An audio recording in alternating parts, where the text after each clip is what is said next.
이 세상에 예수님이 오시고 우리의 죄를 용서하시기 위해 십자가에서 죽으시고 또 3일 만에 부활하시며 그 제자들에게 말씀하십니다.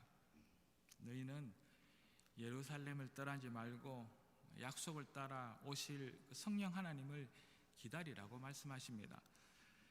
그 얼마 후에 우리 성령 하나님께서 강한 바람처럼 또 불의 혀처럼 모여 기도하는 사람들, 하나님의 그 사람들에게 임하시고 이제 드디어 교회가 시작됩니다. 그렇게 시작된 교회는 서로 교제하고 또 함께 떡을 떼며 오직 기도에 힘씁니다. 또한 이 교회는 그 하나님을 찬미할 뿐만 아니라 또 온 백성에게 또 믿지 않는 자들에게까지 칭찬을 받습니다. 그래서 예수 믿고 구원받는 자들이 오늘 우리 전도사님께서 기도하신 것처럼 날마다 그 수가 더해 갔다고 말씀하고 있습니다. 지금 우리들도 우리 교회들이 본래의 모습, 이런 초대교회로 돌아가야 한다는 목소리를 높이고 있는 그런 때입니다.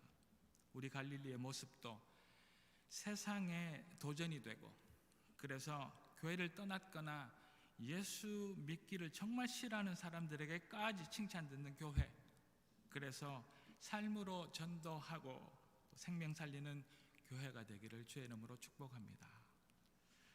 그러나 오늘 소개할 교회는 예수가 십자가에서 돌아가신 지 얼마 되지 않은 예수님 그 당시 교회이지만 이미 꽤 많은 문제점들이 노출된 교회입니다. 사도 바울이라는 한때는 예수 믿는 자들을 잡아 죽이는 그러한 악한 역할을 했던 사람, 그러나 완전히 회심하여 이제 목숨까지 내놓고 그의 온 인생을 예수를 전하고 가는 곳마다 교회를 세우는 한 사람인 바울, 이 바울이 지금 그리스 북부 마게도니아 지방의 교회를 세웁니다. 그 교회가 고린도 교회입니다. 그리고 얼마 후 이 바울은 이런저런 문제와 이 어려움들이 그 고린도 교회에 있다는 소식을 전해 듣습니다. 어느 시대, 어느 나라, 어느 교회라도 문제는 있습니다. 당연히 교회에는 다양한 사람들이 모이기 때문입니다. 다 생각이 다르고 가진 것이 다르고 배운 것이 다르며 심지어 세대까지 다른 살아온 삶이 다른 사람들이 모여서 신앙생활을 한다는 것이 그저 단순한 일만은 아니기 때문입니다. 세상의 그 어떤 모임도 교회처럼 다양하고 복잡한 그런 모임은 어느 곳에도 없답니다. 문제도 생기고 분쟁도 생기며 교회답지 못하다는 이야기를 자주 듣기도 합니다. 지금의 교회나 2000년 전 예수님을 직접 만난 사람들이 아직 살아 있었을 우리가 말하는 초대교회 시대도 마찬가지입니다. 사람 사는 데는 어디나 똑같답니다. 골치 아픈 세상과 전혀 구분이 되지 않는 교회의 모습들을 그 당시에도 지금 이 시대의 교회 안에서도 우리는 찾고 발견하게 됩니다. 지금 시대의 교회들에서 또 작은 공동체에서 모임마다에서 일어나는 어려움으로 너무 고민하고 그 고민 때문에 좌절하고 자책하지 않는 우리가 되기를 소망합니다. 그래서 오늘의 이 본문 고린도전서는 그 교회를 개척해 세우고 그 개척한 교회가 거룩하고 흠이 없는 교회로 끝내 지켜내려는 한 목회자의 마음으로 쓴 편지글입니다. 다 그런 것은 아니지만 2000년 전이나 지금이나 세상의 권력과 돈을 탐하는 변진된 교회, 분열과 갈등을 조장하며 점점 더 타락해가는 교회, 이 마지막으로 달려가는 이 시대에 더 이상 소망을 줄 수 없는 교회의 그 모습을 보며 저도 이 시간 간절한 마음으로 이 말씀을 나누기를 소망합니다. 그리고 우리의 모습을 다시 한번 되돌아보기를 원합니다. 어떻게 하여야 모든 세대를 거슬러 생기는 이 낯설지 않은 어려움, 그 변질 가운데에서 우리가 하나님의 교회와 하나님의 사람의 그 역할을 감당할 수 있을지 고민하고 다시 우리 자신을 알아가는 시간이 되기를 소망합니다. 그리고 이제 말씀을 시작해 보도록 하겠습니다. 그 첫째입니다. 우리는 하나님의 동역자입니다. 오늘 본문 3절입니다. 너희는 아직도 육신에 속한 자로다. 너희 가운데 시기와 분쟁이 있으니 어찌 육신에 속하여 사람을 따라 행동함이 아니겠느냐. 그 당시 고린도 교회 안에는 그 어느 교회와 모임과 마찬가지로 여러 가지 문제점을 가지고 있었습니다. 본문의 말씀처럼 그곳에는 시기와 분쟁이 있었다 말합니다. 하나님께서 교회를 하나님의 은혜 그리고 용서의 십자가의 복음으로 부르셨는데 세상의 가치관에 의하여 무너져버린 모습이 그 교회 안에 있었던 것입니다. 하나님께 부르심을 받았는데 아직도 육적인 모습을 가지고 서로 나뉘어지고 분쟁하는 사람들을 바울은 이 편지글을 통하여 책망하고 있는 것이지요. 계속해서 본문 4절에서 9절을 제가 다시 한 번 더 읽어드리도록 하겠습니다. 어떤 이는 말하되 나는 바울에게라 하고 다른 이는 나는 에볼로에게라 하니 너희가 육의 사람이 아니리요. 그런즉 아볼로는 무엇이며 바울은 무엇이냐. 그들은 주께서 각각 주신 대로 너희로 하여금 믿게 한 사역자이니라. 나는 심었고 아볼로는 물을 주었으되 오직 하나님께서 자라나게 하셨나니 그런즉 심는 이나 물 주는 이는 아무것도 아니로되 오직 자라게 하시는 이는 하나님뿐이니라. 심는 이와 물 주는 이는 한 가지나 각각 자기가 일한 대로 자기의 상을 받으리라. 우리는 하나님의 동역자들이요 너희는 하나님의 밭이요 하나님의 집이니라. 아멘. 이 교회는 바울이라는 아볼로라는 지도자의 이름을 들먹이면서 교회 안의 분열과 싸움을 조장하고 있습니다. 바울이 더 큰 역할을 했다. 아니다. 아볼로가 바울이 교회를 개척하고 난 뒤 이 교회를 더 자라게 했다. 편을 가르며 말하고 있습니다. 그러나 정작 바울과 아볼로가 이 교회 분열에 관여했는지는 우리는 알 수 없습니다. 그럼에도 불구하고 그 교회는 이들의 이름을 대며 누가 더 잘했다 하고 누가 더 옳다 하며 나누어지고 있습니다. 이런 이유로 그 교회는 하나 되지 못합니다. 그러나 우리는 본문 9절에 나오는 말씀처럼 우리는 하나님의 동역자에 불과합니다. 9절 보실 수 있으면 우리 다 같이 한 목소리로 봉독해 보도록 하겠습니다. 시작. 우리는 하나님의 동역자들이요 너희는 하나님의 밭이요 하나님의 집이니라. 아멘. 우리는 이렇게 하나님의 동역자에 불과합니다. 아무리 잘난 사람, 아무리 잘난 교회라도 우리는 그저 하나님의 동역자이고 하나님의 일꾼에 불과하답니다. 우리는 주인공이 아니라 조연에 불과합니다. 그 주인공은 하나님이시기 때문입니다. 우리는 우리 자리에서 열심히 일하는 종에 불과합니다. 심고 물을 주는 종이지 우리 중 그 어느 누구도 그 생명을 자라게 할 수 있는 사람은 이 세상에 누구도 없습니다. 우리는 이 사실만 알면 될 줄로 믿습니다. 이제 우리 갈릴리는 새로운 출발선 위에 서 있습니다. 이제부터는 지금까지보다 우리가 생각하지 못한 그 많은 일들이 우리 앞에 기다리고 있을 것입니다. 무엇을 해야 하고 어떻게 해야 하며 무엇부터 어디서 먼저 해야 하는지 하나하나 그 모든 것들이 다 시험이고 다 도전입니다. 그러나 우리는 알아야 합니다.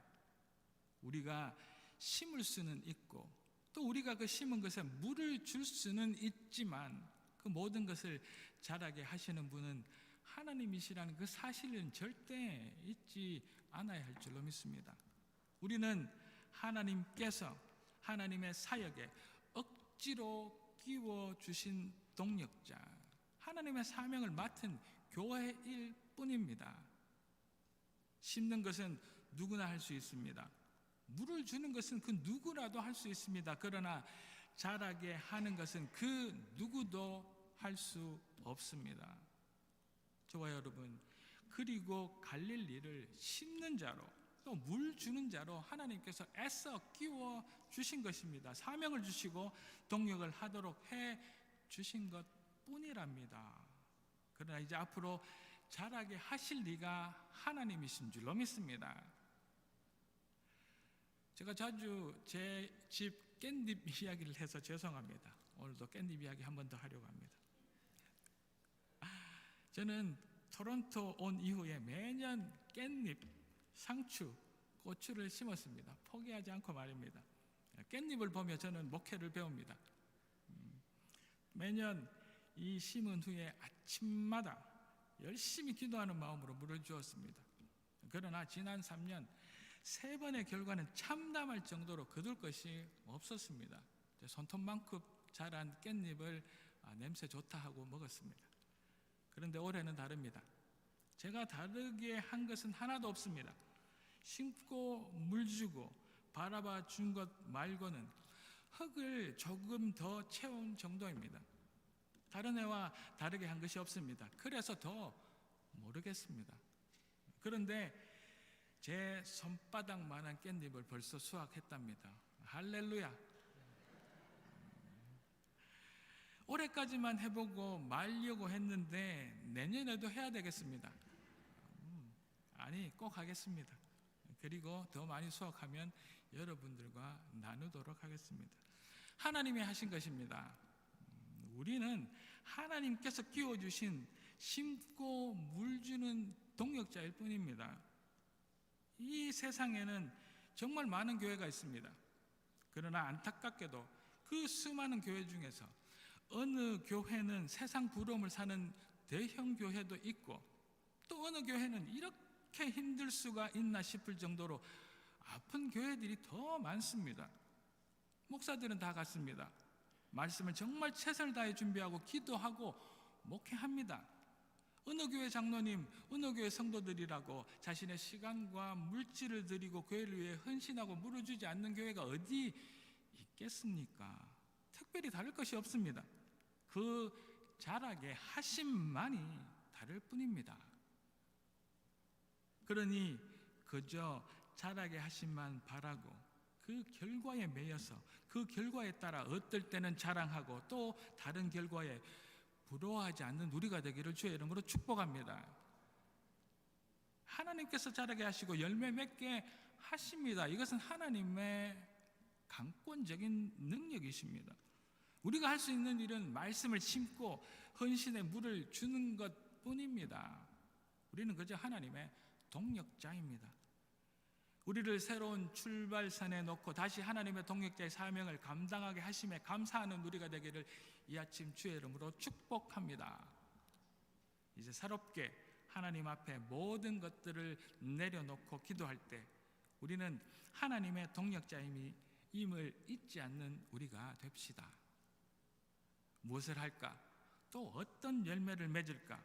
우리의 사명, 우리의 역할, 그 너머까지 바라는 그런 우리가 아니라 우리는 하나님의 동력자임에만 감사하며 열심히 하나님의 그 자라게 하심을 위해 최선 다하여서 심을 것을 심고 물줄 때 물주는 일꾼의 교회로 거듭날 수 있는 이 갈릴리가 되기를 이 아침 주의 이름으로 축복합니다. 그 위에 하나님께서 자라게 하실 줄 믿습니다. 둘째입니다. 우리는 하나님의 성전입니다. 지금 우리가 믿는 기독교의 신학적 기초를 바울이 세웠다고들 말합니다. 물론 좀 전에 말씀에서처럼 바울은 믿음의 대상이 아닙니다. 그리고 그가 우리 신앙의 열매까지 자라게 할 수 있지도 못합니다. 그렇지만 기독교 신앙의 기초를 바울이 세운 것은 분명합니다. 그가 세운 신학의 기초는 다름 아니라 예수의 십자가, 죽음과 예수의 부활입니다. 오늘 본문 10절, 11절을 보도록 하겠습니다. 내게 주신 하나님의 은혜를 따라 내가 지혜로운 건축자와 같이 틀을 닦아두매 다른 이가 그 위에 세우나 그러나 각각 어떻게 그 위에 세울까를 조심할지니라. 이 닦아둔 것 외에 능히 다른 틀을 닦아둘 자가 없으니 이 터는 곧 예수 그리스도니라. 아멘. 바울은 이 교회를 건물에 비유하고 있습니다. 그리고 바울 자신은 그 건물을 짓기 위해 기초를 닦는 사람이라고 말합니다. 그리고 그 기초를 닦도록 하신 것이 하나님의 은혜라 말하고 있습니다. 그 기초 위에 이제 다른 이들은 각자의 은사에 따라서 건물을 이제 세워 나갑니다. 그러나 이렇게 건물을 세울 때 주의하고 조심해야 할 것이 있다 합니다. 그것은 다름 아니라 그 건물의 기초, 그 건물의 터가 예수 그리스도시라는 것입니다. 우리가 지을 건물은 하나님의 성전은 아무 터 위에 세울 수 있는 것이 아니라 십자가에서 죽으신 예수 그리스도라는 그 복음 위에만 세워져야 한다고 말씀하는 것이지요. 교회는 십자가에 달리신 그리스도의 기초 위에 세워진 영적 건물입니다. 교회는 세상의 가치관, 교회는 세상의 논리, 교회는 세상의 생각과 관심 위에 세울 수 없습니다. 바울이 말하고 있는 것처럼 우리 교회는 하나님의 집이지요. 십자가를 지신 예수 그리스도의 그 기초 위에 세워진 영적 건물입니다. 그래서 바울은 예수 그리스도 이외의 기초 위에 교회를 세우려는 그 고린도 교회와 그 교회의 지도자들에게 지금 이 책망의 편지를 보낸 것입니다. 세상의 그 어떤 교회도 십자가에 못 박힌 예수 그리스도의 그 복음이 아닌 인간적인 지혜, 인간적인 생각, 인간적인 사상, 그 가치관 위에 교회를 세워나가려 해서는 안 된다는 말씀이지요. 2000년 전 그 당시에도 예수님이 십자가에 못 박히신 것을 두 눈으로 목격한 그 사람들이 아직 살아있을 그 당시에도 이미 안타깝게도 교회는 세상의 논리와 세상의 문화와 세상의 기준과 이목과 평가에 귀를 기울이고 있었답니다. 그래서 정말 예수가 우리의 주인이시고 이 교회의 터가 되시는 또 예수 교회의 머리가 되시는 것보다 그리스도의 복음 그 진리를 인간의 생각과 인간의 가치관으로 바꾸고 대체하려고 하고 있었답니다. 교회 안에 타락의 문제, 교회 안에 동성애의 문제, 분열과 분쟁의 문제, 물질 만능의 사상과 세상의 가치관과 문화와 혼합주의의 문제는 사실 어제 오늘의 이야기가 아닙니다. 이미 2000년 전에 이 교회에도 있었던 아주 뿌리 깊은 문제들입니다. 이 뿌리 깊은 문제를 가진 모든 교회들에게 하신 하나님의 경고의 말씀입니다. 오늘 본문 16절, 17절을 읽어보도록 하겠습니다.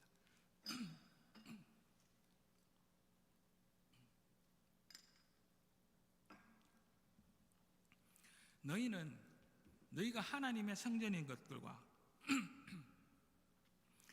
하나님의 성령이 너희 안에 계시는 것을 알지 못하느냐?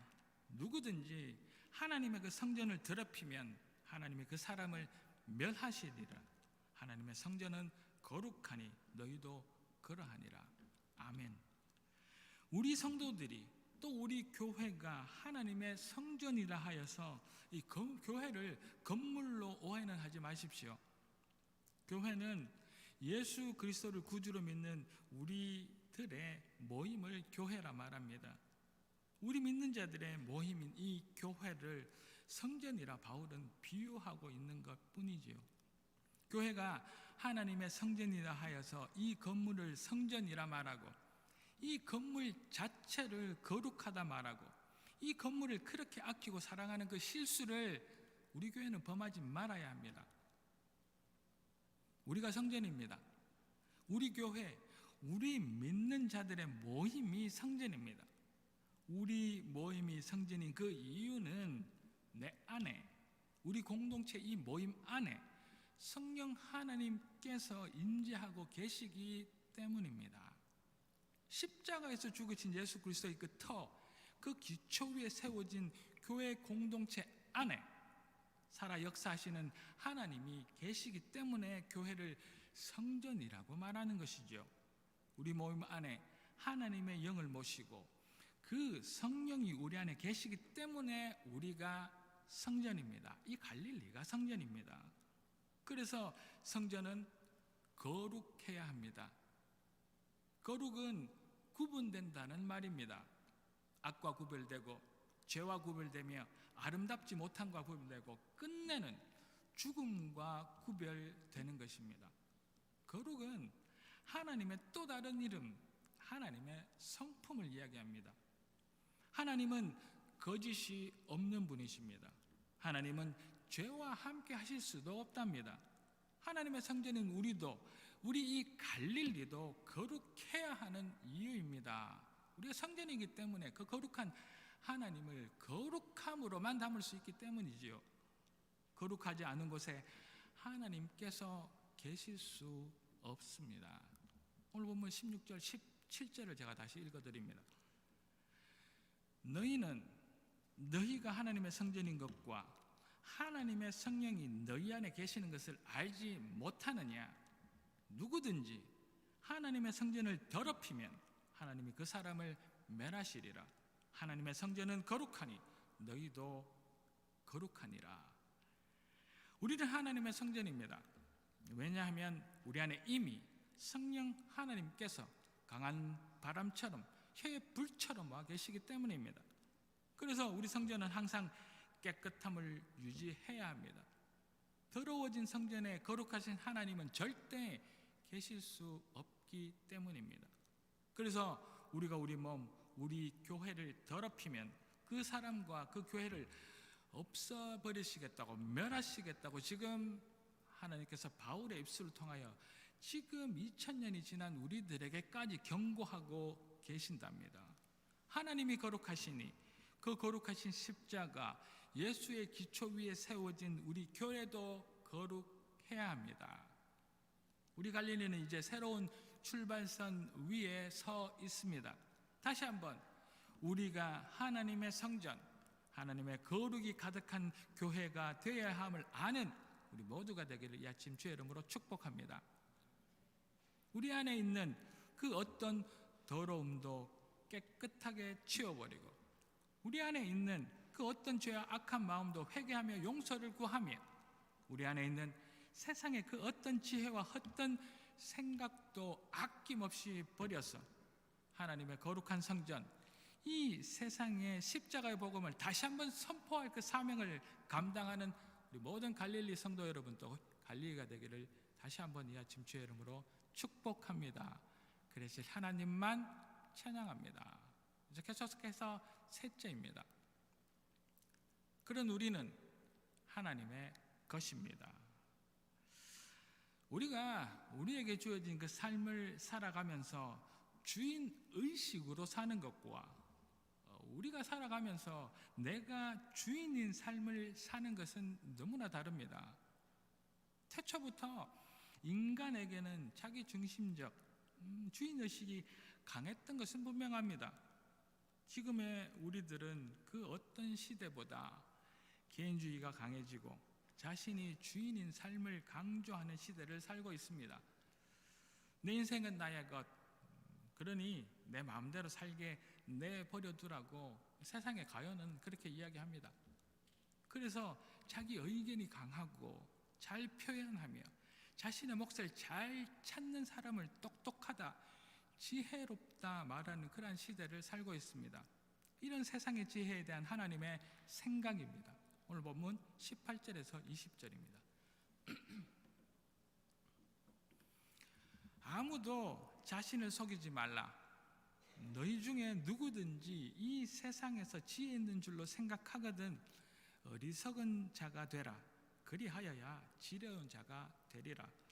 이 세상 지혜는 하나님께 어리석은 것이니 기록된 바 하나님은 지혜 있는 자들로 하여금 자기 꾀에 빠지게 하시리니라 하였고 또 주께서 지혜 있는 자들의 생각을 헛것으로 아신다 하셨느니라.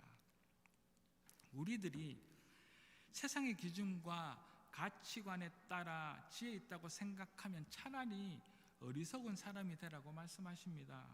그리고 하나님께서는 세상에 지혜 있는 사람들이 자기 꾀에 빠질 것이라고 말씀하고 계십니다.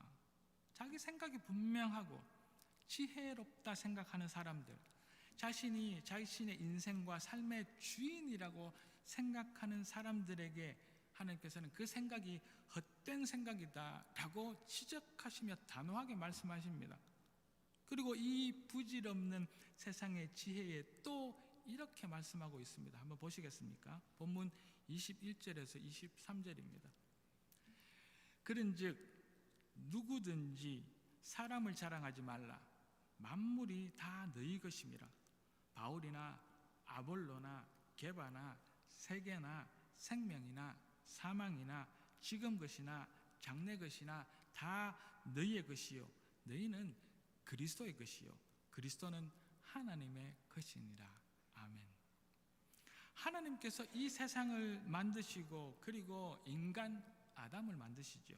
그리고 그 아담에게 이 세상 만물의 이름을 짓게 하시고 하나님의 그 동력자의 역할까지 주십니다. 그리고 생육하고 번성하며 동산에 있는 그 중앙에 있는 그 나무의 열매는 절대 먹지 말고 그 이후에 이 세상의 모든 만물을 다스리고 누리라고 권세를 특권을 주십니다. 우리에게 주인과 동등한 권세를 주신 것이지요. 그러나 그렇다고 하여서 우리가 주인은 아닙니다. 우리 주인과 같은 마음, 주인의식을 가지고 열심히 하나님이 맡기신 사명, 그 청지기의 사명만 충성스럽게 하면 되는 것입니다. 우리가 주인은 아니라는 말씀입니다. 말씀은 세상도 생명도 죽음도 현재도 내일도 모든 것이 다 우리 것이라고 말씀하고 있습니다. 맞습니다. 하나님께서 우리에게 모든 것을 맡기시고 누리고 다스리라고 하셨기 때문입니다. 그러나 거기까지입니다. 주어진 것을 누리고 행복하게 살라는 것이지 우리가 그 모든 것의 주인까지 되라는 말씀은 아니라는 이야기입니다. 그러나 우리는 곧 오해합니다. 금방 내가 주인이 되고 싶은 마음이 생깁니다. 하나님처럼 되고 싶은 마음이 생깁니다. 이것이 세상의 지혜입니다. 그래서 자기 꾀에 빠져 하나님처럼 되고 싶은 어리석은 생각에 빠져버리는 세상의 지혜에 빠지지 않는 우리가 되기를 축원합니다. 인간인 우리에게 시간을 주시고 살게 하셨습니다. 그런데 우리는 그 시간마저 통제하고 내 마음대로 해보려고 합니다. 세상의 지혜입니다. 그러나 그것은 불가능합니다. 우리에게 생명을 주시고 이 땅에서 살게 하셨습니다. 그런데 우리는 그 생명마저 더 늘리고 더 오래 살아보려고 합니다. 세상의 어리석은 자기 꾀에 빠진 지혜입니다. 그러나 그것은 절대 불가능합니다. 우리는 주어진 만큼만 누리고 다스리는 청지기입니다. 내가 주인이 아니랍니다. 오늘 주신 본문을 다시 자세히 한번 보십시오. 22절, 23절입니다. 바울이나 아볼로나 게바나 세계나 생명이나 사망이나 지금 것이나 장래 것이나 다 너희의 것이요 너희는 그리스도의 것이요 그리스도는 하나님의 것이요. 순서가 중요합니다. 이 세상의 모든 것을 우리에게 주신 것 맞습니다. 그래서 누리고 다스리게 하셨습니다. 주인이 가질 그 동등한 역할과 사명을 주셨습니다. 그러나 거기까지입니다. 그러나 우리는 그리스도의 것이고 그 그리스도는 하나님의 것입니다. 그래서 결국 우리는 이 세상 모든 것은 하나님의 것이라는 말씀입니다. 이 세상의 지혜 그리고 세상의 지혜를 따라가는 많은 교회들이 어리석은 실수를 범합니다. 내가 주인인 줄 알죠. 하나님께서 주신 능력, 하나님께로 받은 은혜와 축복, 그래서 꿈꾸는 미래, 이 모든 것을 누리고 다스리다가 결국 이 모든 것의 주인이 자신인 줄로 착각하고 살아가는 그러한 세상의 어리석은 지혜에 빠지는 우리라는 이야기이지요. 거기서 걸려 넘어지고 마는 것입니다. 너무 많은 것을 가지고 이미 우리는 주인이 되어버렸습니다. 그러나 우리는 하나님의 것이고, 그러나 우리가 가진 모든 것, 그것도 하나님의 것입니다. 우리가 할 수 있는 그 범위는 우리가 하나님께 주신 그 주인의식 누리고 다스리는 것, 거기까지입니다. 우리 앞에 그 어떤 유혹이 오더라도 하나님이 주인이신 것, 우리의 모든 것이 하나님의 것이라는 고백에 변함이 없는 우리 갈릴리, 우리 모든 하나님의 사람들 다 되시기를 이 아침 주의 이름으로 축복합니다. 사랑하는 갈릴리 가족 여러분, 하나님께서 우리 갈릴리에게 다시 한번 새로워질 기회를 주시고 이 출발선상에 세워 놓으셨습니다. 이제 우리는 이 자리에 서서 우리가 누구인지 분명하게 바라보고 그 주신 사명과 역할을 감당하기를 꿈꾸는 비전을 가지는 우리가 되기를 소망합니다. 우리는 우리의 기도, 우리의 교회도, 우리의 건강도, 우리의 가진 그 어떤 것도 내가 자라게 할 수는 없습니다. 우리는 심고 우리는 물지는 하나님의 동역자일 뿐입니다. 욕심내지 않고 우리에게 주어진 사명을 목숨 걸고 그러나 끝까지 충성하는 하나님의 동역자가 됩시다. 우리는 하나님의 성전입니다. 이 건물이 성전이 아니라, 내가 이렇게 지키고 싶은 이 아름다운 성전, 건물이 성전이 아니라 우리의 모임이, 우리 성도들의 모임이 교회이고 그 모임이 영적 성전인 것입니다. 그 속에 살아 역사하시는 성령 하나님이 함께 하시기 때문입니다. 그 어떤 악과도, 그 어떤 죄도 용납하시지 않는 그 거룩한 하나님이 계시는 그 성전이 되기 위하여서 언제나 거룩함, 깨끗함을 가지는 우리 하나님의 성전 갈릴리가 됩시다. 이제 새롭게 주신 이 기회, 우리가 누리고 아름답게 가꾸어야 하겠지만 우리가 주인이 아님을 분명히 압시다. 그리고 하나님께 나의 모든 주인 되심을 드립시다. 여전히 내 힘으로, 여전히 내 능력과 여전히 내 지혜로 이 세상을 살아가기를 원하는 우리들, 그러나 우리의 삶도 생명도 우리에게 주신 모든 것이 당연히 하나님의 것이라는 그 고백을 결단하며 확인하는 오늘 이 아침 되기를 주의 이름으로 축복합니다. 언젠가 하나님께서 이제 동생애가 아닌 또 다른 문제와 고난으로 우리에게 물어보실 그때에도 우리는 하나님의 동역자이고 하나님의 성전이며 우리의 모든 것, 생명까지도 당연히 하나님의 것이라 고백을 너무나도 당연히 할 수 있는 우리가 되기를, 이 갈릴리가 되기를 이 아침 다시 한번 주의 이름으로 축복합니다. 그래서 하나님만 찬양합시다. 기도하겠습니다. 할렐루야. 하나님을 찬양합니다. 우리는 대단한 것이 아니라 심고 물주는 하나님의 도구이며 동역자일 뿐입니다. 우리에게 주어진 그 사명은 목숨 걸고 하나님 일에 충성하는 하나님의 동역자인 것들을 잊지 않게 도와주십시오. 그리고 우리들은 하나님의 성전입니다.